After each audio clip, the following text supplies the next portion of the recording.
నిన్న కేతిరెడ్డి వెంకటరామరెడ్డి గారు మరియు వాళ్ళ బాబాయ్ కేతిరెడ్డి పెద్దారెడ్డితో కలిసి ఒక ప్రెస్ మీట్ పెట్టాడు. వాడు అంటాడు, అధికారం ఉంది కదని ఆ బాబాయికి అబ్బాయికి ఒంటి మీద గుడ్డలు నిలబడలేదు, ఊరూరు అసలు మా అంతటో లేడని బాబాయ్ అయితే ఏదైతే చేసి ప్రభాకర్ రెడ్డి ఇంటికి వెళ్ళి సోఫాలో కూర్చొని ఏదో సినిమాలాగా ఒక డైలాగ్ గుర్తు చేశారు. ప్రజలంతా కూడా ఈ కేతిరెడ్డి పెద్దారెడ్డి అంటే పెద్ద ఏం లేదు, శుద్ధ చదువు సంస్కారం లేనటువంటి వ్యక్తి, ఫ్యాక్షన్ మాత్రమే కోరుకుంటున్నాడని చెప్పి ఆయన నోడిపుచ్చారు. ఆయనతో పాటు మనోడు మహామేధావి, కొంచెం వెర్షన్ అప్డేట్ అయినోడు, ఊరూరు గుడ్ మార్నింగ్ ధర్మవరం పేరుతోటి ఊరూరు వెళ్తూ అక్కడ ఉన్నటువంటి వాల్యూ అయినటువంటి భూముల్ని, వాల్యూ అయినటువంటి వాటన్నిటిని కూడా ఎట్లా దోచుకోవాలి, ఎట్లా వాటిని డీకే భూముల్ని ఎట్లాగా తన అనుచరుల పేర్ల మీద ఎక్కించాలని చెప్పేసి బాగా మంచి స్కెచ్ చేసి గుడ్ మార్నింగ్ ధర్మవరం మాటున గుడ్ మార్నింగ్ ధర్మవరం ల్యాండ్స్ అని చెప్పేసి ఆ ల్యాండ్స్ అన్నింటిని ఎలా కబ్జా చేయాలో మంచిగా ప్లాన్ చేసుకున్నటువంటి వ్యక్తి మన కేతిరెడ్డి వెంకటరామరెడ్డి.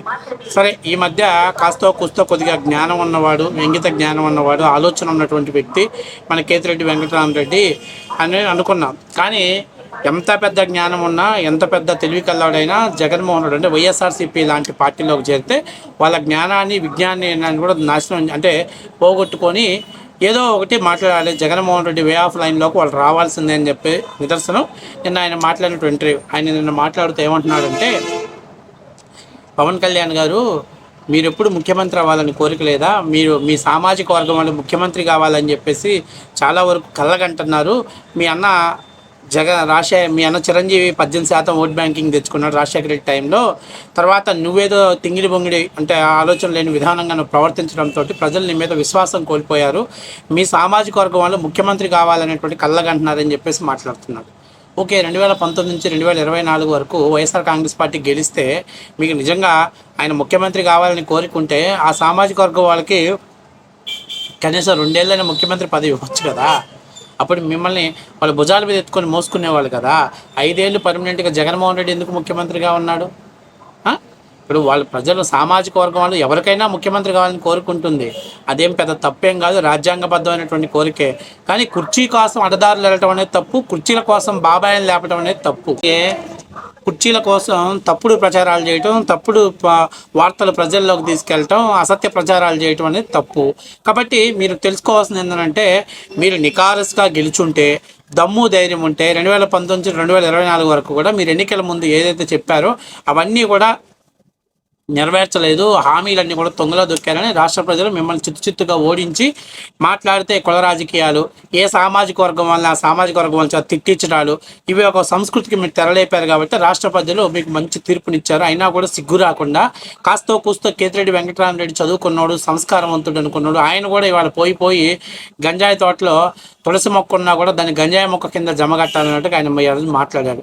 ఇంకో మాట మాట్లాడితే విజనరీ నాయకుడు చంద్రబాబు నాయుడు గారు నాదేళ్ల సత్యాన్ని నేనే సీఈఓ చేశానంటాడు, లేకపోతే హైటెక్ సిటీ నేనే చేశానంటాడు. ఇప్పుడు ఒక్కొక్కడికి ఒక్కొక్క చరిత్ర ఉంటుంది. చంద్రబాబు నాయుడు గారు సరే ఐటీ విజన్కి బేస్ ఫౌండేషన్ వేశారు, హైటెక్ సిటీ కట్టడానికి కీలక పాత్ర పోషించాడు. అట్లాగే ఇంకా ఏదో ఆయన సామర్థ్యం, ఫైనాన్షియల్ డిస్ట్రిక్ట్స్ ఈరోజు హైదరాబాద్ మహోన్నతమైన సిటీగాను వన్ ఆఫ్ ద సాఫ్ట్వేర్ హబ్కి కీలక పాత్ర పోషిస్తుంటే కూస్తో చంద్రబాబు నాయుడు గారి కృషి ఉంది. ఇది మేము చెప్పాల్సిన పనిలా హైదరాబాద్లో ఉన్నటువంటి ప్రతి ఒక్కడు కూడా చెప్పుకుంటాడు, నీతి నిజాయితీ ఉన్నాడు, ప్రతి ఒక్కరు చెప్పుకుంటాడు. కూస్తో చంద్రబాబు నాయుడు గారు ఈ యొక్క రాష్ట్రాన్ని ఏర్పాటు చేయడానికి ఒక పిల్లర్స్ ఏర్పాటు చేశాడు. ఆ పిల్లర్స్ మీద ఇంత పెద్ద సామ్రాజ్యాన్ని విస్తరించారని చెప్పి అక్కడ ఉన్నటువంటి వాళ్ళు చెప్పుకుంటారు. అది నువ్వు చెప్పాల్సిన పనిలే. కాకపోతే కొంతమందికి ఏంటంటే కొంచెం ఎటకారంగా ఉంటుంది. ఇప్పుడు మనం కూడా చెప్పుకోవాలి, ఏంది ఐఏఎస్ ఆఫీసర్లను జైలుకి ఎలా పంపించాలి, మనతో సావాసం చేసిన వాళ్ళని జైల్లో చెప్పకూడదు తినిచ్చాలి, మన మాట విన్నటువంటి ప్రభుత్వ ఉద్యోగస్తులు కోర్టులో చేతులు కట్టుకుని ఎలా నిలబడాలి, ఎవరి స్థాయి వాడిది, ఆయన స్థాయి ఆయన ఆ రేంజ్లో ఉన్నప్పుడు ఆయన అలా చెప్పుకుంటాడు. సరే, బిల్డప్ అనుకోవచ్చు, బిల్డ్ చేశాడు అనుకోవచ్చు, తర్వాత పక్కన పెడితే మన స్థాయి ఇది. మన చేతులు కలిపినప్పుడు ఎక్కడ భూములు కొట్టేయాలి, ఎక్కడ దొంగ జీవోలు తీసుకురావాలి, ఎక్కడ క్రిమినల్ అంటే చెత్త రాజకీయాలు చేయాలి, ఎక్కడ రౌడీ పనులు చేయాలి, ఎక్కడ భూములు కబ్జా చేయాలి, ఇది మన స్థాయి. మన ఏ రేంజ్ వాడికి ఆ రేంజ్లో ఉంటారు. అందుకే రాష్ట్ర ప్రజలకు తెలుసు కాబట్టి 151 సీట్లతో గెలిచిన మిమ్మల్ని 11 సీట్లకు పరిమితం చేశాడు. ఇప్పుడు విశ్వాసం కోల్పోయింది మీరు, చంద్రబాబు నాయుడు గారు కాదు, పవన్ కళ్యాణ్ గారు కాదు. ఆ రోజు 2014లో ఆయన పొత్తు మద్దతు ఇచ్చాడు.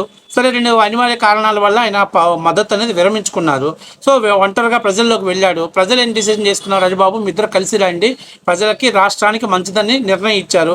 సో 2024లో పవన్ కళ్యాణ్ గారు, తెలుగుదేశం పార్టీ, బీజేపీ కలిసి ప్రజాక్షేత్రంలోకి వెళ్ళాయి.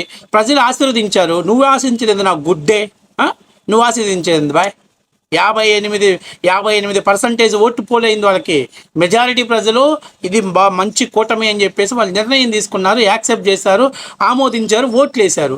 నువ్వు ఆమోదిస్తే ఏంది, నా ఆమోదించకపోతే ఏంది, నా పుట్ట కోసా నువ్వు ఏంది నువ్వు ఆమోదించేది? నేను అడుగుతున్నా, మీకు 41 సీట్లకు 58 ఓటింగ్ వచ్చిన 56 ఓటింగ్ వచ్చిన మీరు ఈరోజు 39.35%కి ఎందుకు పర్సంటేజ్ వచ్చారు? బాబాయ్ కిల్డ్ బాబాయ్కి సమాధానం చెప్పలా. అట్లాగే సిపిఎస్ రద్దు చేస్తామని చేయలా. కాబట్టి ప్రజల యొక్క విశ్వాసాన్ని మీరు కోల్పోయారు. కాబట్టి ప్రజలు మిమ్మల్ని చెప్పుతో కొట్టారు.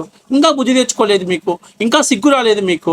ఎంతసేపు ఉన్నా చంద్రబాబు నాయుడు గారినో పవన్ కళ్యాణ్ గారినో మాట్లాడటం, వాళ్ళ మీద దూషణ చేయటం, వాళ్ళ గురించి, వాళ్ళ వ్యక్తిగత సామాజిక వర్గాల గురించి మాట్లాడటం. అరే బాబు, నువ్వు ఒక పొలిటీషియన్ అయ్యి ఉండి, ఒక పొలిటికల్ లీడర్ అయ్యి ఉండి ప్రజల సమస్యల మీద వాటి మీద పోరాడాలి. నేను అడుగుతున్నా, ప్రజలు వాళ్ళ మీద విశ్వాసం ఉంది కాబట్టి ఈరోజు 60% ఓట్ బ్యాంకింగ్ తోటి వాళ్ళని హీరోలు చేశారు. మీ మీద ప్రజల విశ్వాసం కోల్పోయింది కాబట్టి గాండ్రిచ్ ముఖం మీద ఊసి మేము 58% ఉన్న ఓట్ బ్యాంకింగ్ని 39.35% పరిమితం చేశారు. ఇంకా మీరు చెప్పేది ఏంది, వాళ్ళతో పొత్తు పెట్టుకునేది ఏంది, నువ్వు పొత్తు పెట్టిన నువ్వేది? ప్రజలు యాక్సెప్ట్ చేసి నాకు నువ్వేందాయా? నీ స్టేట్మెంట్ ఎవరికి కావాలయా? అదొక పెద్దోళ్ళు సామెత చెప్పినట్టు, నెల్లూరు ఉచిత అన్నదానానికి నెల్లూరు పెద్దారెడ్డి రికమెండేషన్ లెటర్ ఎందుకు? దండగా. అవునా కదా? ప్రజలే యాక్సెప్ట్ చేశారు. వాళ్ళు విడిపోయటాన్ని ప్రజలు యాక్సెప్ట్ చేశారు, కలిసి ఉండటాన్ని ప్రజలు యాక్సెప్ట్ చేశారు, మద్దతు ఇచ్చారు. ప్రజలు బేషరతుగా మద్దతు ఇచ్చారు. కాబట్టి నువ్వు ప్రజలకు సమాధానం చెప్పాల్సింది మీరు సమాధానం చెప్పాలి. మేము ఎందుకు ఓడిపోయాం దాని మీద విశ్లేషణ చేసుకొని మీరు సమాధానం చెప్పాలి. అది చెప్పకుండా ఎంతసేపు చంద్రబాబు నాయుడు మీద లేకపోతే పవన్ కళ్యాణ్ మీద నువ్వు కూడా వ్యక్తిగత దాడులు చేస్తున్నావు అంటే, భౌతికంగా నువ్వు కూడా మాట్లాడుతున్నావు అంటే, తను కూడా చెప్తాడు కదా, ఇంకా ఉండి వైసీపీలో ఉన్న వాళ్ళందరికీ ఇదే ఆలోచన ఉంటుంది, ఇదే మెంటాలిటీ ఉంటుంది. ఇంకా ఏదో మాట్లాడుతున్నాడు, నువ్వు ముఖ్యమంత్రి అవ్వాలి. అదే బాబు, ప్రజలు డిసైడ్ చేస్తే, ఆయన పోయినసారి నువ్వే అన్నావు ఒక్క సీటు కూడా గెలవలేకపోయావని, ఒక సీటు కూడా 2 చోట్ల పోటీ చేసి ఒక్కసారి గెలవలేకపోయావు. ఇలా ఆయన 21 సీట్లు పోటీ చేసి 21 సీట్లు గెలిచాడు, డిప్యూటీ సీఎం అయ్యాడు. ప్రజలు డిసైడ్ చేసుకుంటే, దేవుడు రాసి పెట్టుంటే, నీలాంటి వాళ్ళందరూ ప్రయత్నం చేసినా కూడా ఆయన కింద ఉండడుగా పైకి పోతాడు కానీ, ఇంకా పై స్థానంలోకి వెళ్తాడు కానీ. కాబట్టి ఎందుకు ఈ మాటలు మాట్లాడుతున్నావు? ఎవరిని రెచ్చగొట్టాలని చెప్పేసి నువ్వు మాట్లాడుతున్నావు? పొత్తు విచ్ఛిన్నమయ్యి మళ్ళీ ఒంటరిగా వస్తే మా జగనన్నకు లబ్ధి చేకూర్చుద్దని నువ్వు మాట్లాడుతున్నావా? అంటే నువ్వు ఇప్పుడు చెప్పినామంటే ఆయన సీఎం కుర్చీ కావాలి, పవన్ కళ్యాణ్ అడుగుతారని ఆశ? కుర్చీల కోసం తన్నుకులాడే వాళ్ళు ఎవరో రాష్ట్ర ప్రజలకు తెలుసు. తండ్రి శవాన్ని పక్కన పెట్టుకుని సంతకాలు సేకరించింది ఎవరో రాష్ట్ర ప్రజలకు తెలుసు. కాబట్టి ఇవన్నీ వ్యర్థమైనటువంటి మాటలు. కాస్తో కూస్తో చదువుకొని సంస్కారవంతుడివి, గుడ్ మార్నింగ్ ధర్మవరం అంటే ప్రజాక్షేత్రంలోకి వెళ్ళావు. ఎట్లాగో మీ చిన్నాయనకి అది ఎదట లేదు, అంతా థమ్సప్పే మీ చిన్నాయన.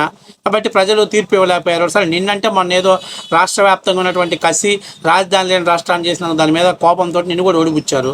కానీ మిగతా అన్ని విధాలు నేను పర్ఫెక్ట్గానే చూసుకున్నారు. కనీసం ఆలోచన చేయబోయా పెద్దిరెడ్డి? నువ్వు కూడా వాళ్ళలో కలిసిపోతే ఎట్టా? మందలో పోతే నాకు గుర్తింపు అన్నట్టు ఆ మందలోకే పోతే ఎట్లాగా నువ్వు? పవన్ కళ్యాణ్ గారిని ఏం చేయండి, మీరేం చేయండి? అసలు పవన్ కళ్యాణ్ చంద్రబాబు నాయుడుతో కలవటాన్ని ప్రజలే ఆశీర్వదించారు. ఇంకా నీకేంటి బాధ? ఇలా షర్మిల రోడ్డు మీదకి వచ్చి మా చిన్నాయన్ని ఎవరు చంపారు, మా చిన్నాయన్ని జగన్మోహన్ రెడ్డి చంపిన వాళ్ళని జగన్మోహన్ రెడ్డి కాపాడుతున్నాడని చెప్తే ప్రజలు దాన్ని అర్థం చేసుకొని మిమ్మల్ని చెప్పుతో సమాధానం కొట్టారు. మీరు ఇలా సమాధానం చెప్పాలి వాటి మీద. మీరు ప్రజలు మిమ్మల్ని ప్రశ్నిస్తుంటే మీరు పోయి పవన్ కళ్యాణ్ ప్రశ్నిస్తారేంటి? మీకు చేతనైతే కిల్డ్ బాబాయ్ అనే దానికి సమాధానం చెప్పండి, దాని మీద ఎక్స్ప్లెనేషన్ ఇవ్వండి, దాని మీద ప్రూఫ్స్ని ఎవరైతే సంబంధిత సిబిఐకి కానీ వాళ్ళకి ఇవ్వండి, లేకపోతే ఎవరి మీద అయితే ఆరోపణలు జరుగుతున్నాయో వాళ్ళని అరెస్ట్ చేయమని చెప్పి మీరు కూడా ఇమీడియట్గా హైకోర్టులో ఫిల్ దాఖలు చేయండి. ఇవన్నీ చేస్తే కదా నిజాలు బయటకు వచ్చేది. అంటే ఇవన్నీ పెద్దిరెడ్డి వెంకటరామరెడ్డి ఇలా తయారయ్యావు నువ్వు కూడా. మీ రేంజ్కి తగ్గోళ్ళు మీరు చూసుకోవాలి. మీ రేంజ్ అంటే భూ కబ్జాలు, మర్డర్లు, మానభంగాలు, అత్యాచారాలు, లేకపోతే గుండాయిజము, గంజాయిజం, ఇది మీరు అమ్ముకునే వాళ్ళు మీ రేంజ్.